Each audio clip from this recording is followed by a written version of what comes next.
Look at the specs, guys. So, X-Max killer na ba to for the maxi scooters?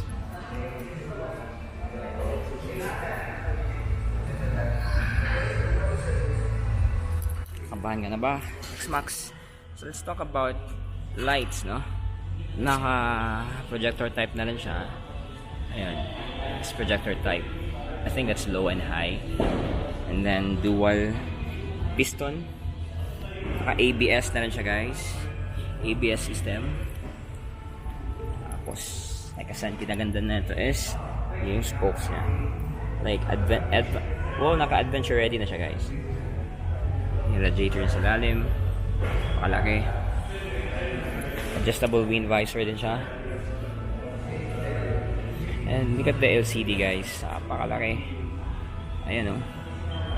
Nagtataka kayo bakit malaki, guys, kasi may camera to, guys, front and rear. Ito yung front camera niya, guys. Front camera. And then top box bracket. And then yung rear camera. Ayan, tinakpan. So may dash cam siya in short, guys.